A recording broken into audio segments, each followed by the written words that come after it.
Des affiches présentes sur de nombreuses vitrines du centre-ville. Des postes de vendeuses en contrat court ou long sont à pourvoir. Certaines trouvent preneurs, d'autres non, comme dans ce magasin de prêt-à-porter.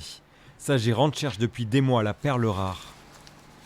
Nous avons de l'offre.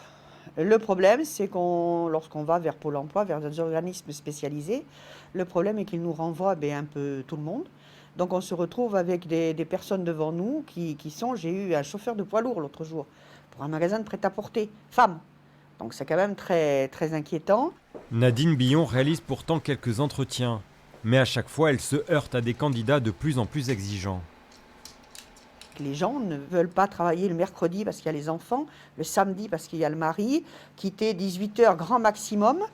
Et puis après, des libertés que... Alors moi, je dis, depuis le confinement, ça s'est vraiment aggravé. Ils ne veulent plus de contraintes.